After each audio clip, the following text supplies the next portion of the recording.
l'agraïment immens de la família de l'Oriol, que avui han volgut fer pinya al voltant de l'aniversari del Lluc, que segur que ho enteneu, que també és un dia molt important perquè a més coincideix precisament amb el 2 de novembre. Per tant, l'agraïment immens de la seva família. Jo avui també he pogut ser amb l'Oriol i amb tots els altres a Lledoners. És un exemple, són tots plegats un exemple d'enteresa i de dignitat humana immens, com tots vosaltres que sou avui aquí. Us llegeixo la carta. Avui fa un any que vaig entrar a la presó per haver complert el mandat del poble i per haver defensat la democràcia. Fa gairebé un any que estic privat de llibertat, lluny de la meva família i de tots vosaltres. Però avui, tal com deia ahir, sóc immensament més fort que quan hi vaig entrar. La presó ha reforçat les meves conviccions, els meus ideals, i tinc encara més ganes de treballar per la democràcia, la llibertat i els ciutadans d'aquest país. No m'he mogut ni un mil·límetre d'allò que he defensat tota la vida, i encara menys ara que som més a prop que mai. No m'he mogut ni un mil·límetre de l'objectiu d'aconseguir la independència de Catalunya i de fer un nou país d'oportunitats per a tothom. Avui hem conegut els escrits d'acusació. Cap sorpresa. Això no va de lleis i molt menys de justícia, perquè no hem comès cap delicte. Això és un càstig. Si creien que empresonant-nos recularíem o canviaríem, no ens coneixien, ni a nosaltres ni al poble català. Fa molts anys que perseguim un somni, fa molts anys que treballem per la llibertat del país i per més obstacles que hi posin, no ens aturarem mai fins a aconseguir-ho. I encara voldria dir més. La presó probablement serà la seva pitjor decisió, perquè serà la seva derrota. Cada dia que ens mantenen a la presó, el nostre moviment es fa més gran, més fort, més creïble i més invencible. Hem guanyat tota la legitimitat i credibilitat davant del món. Ara ja saben, com els havíem dit tantes vegades, que estem disposats a absolutament tot, sempre de manera pacífica, per defensar la democràcia i que els ciutadans de Catalunya, tots i totes, puguin decidir el futur del país.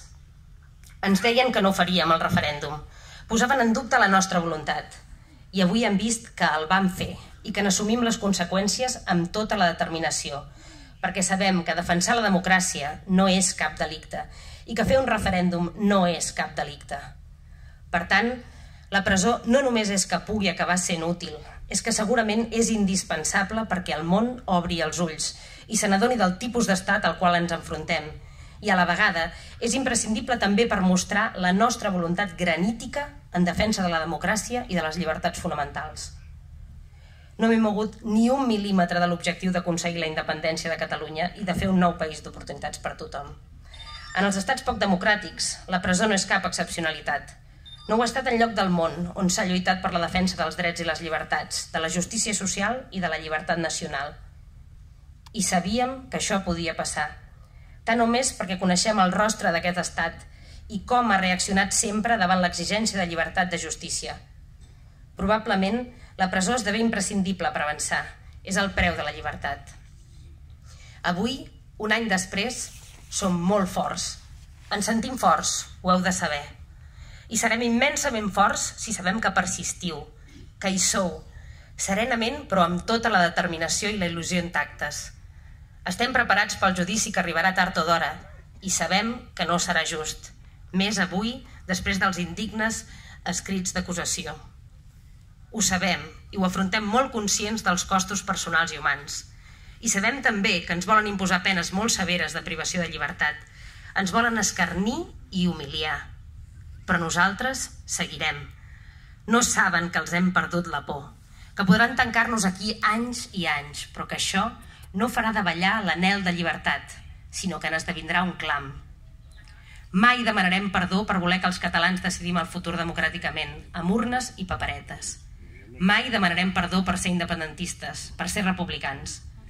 Estic molt orgullós de tots i cadascun de vosaltres i us encoratjo a seguir treballant per la llibertat, per la justícia social i per assolir una república de dones i d'homes lliures, on mai no es pugui tancar ningú a la presó per voler votar, on la justícia sigui justa i on es posin els recursos al servei de la majoria. Cada vespre sentim l'escalf de tots vosaltres, les vostres veus, i notem el suport a través de les cartes i cartes que arriben de tot arreu. Aquí, sovint els detalls són d'una emotivitat intensa impagable per a tots i cadascun de nosaltres. A les nits, en la solitud de la cel·la, penso en el país, en la gent, en tota la gent, i cada dia en els meus fills, en la meva família, els que estimo tant i tant trobo a faltar. És el més difícil de gestionar d'aquesta situació, perquè són ells els que pateixen de manera més crua aquesta repressió. Sé, però, que ells també centren el vostre escalf, la vostra estima. Us ho agraeixo profundament. Evidentment, la presó és dura, sovint ho comentem amb els companys. Porto gairebé un any lluny de la meva família, dels meus fills i dels meus amics, però sé que cada vegada que venen els puc mirar als ulls. I també sé que d'aquí uns anys tothom veurà que haurà valgut la pena, perquè aquest procés, com diu sempre el Raül Romeva, no és fàcil, no és ràpid, no és indolor, però és irreversible. És per això que guanyarem. Endavant i somrieu, perquè la nostra determinació és ferma i ho serà fins al final, fins que siguem lliures, fins que aconseguim la llibertat del país. No fallarem a la vostra dignitat. Guanyarem. Oriol Junqueras, president d'Esquerra Republicana, presó de Lledoners, 2 de novembre de 2020.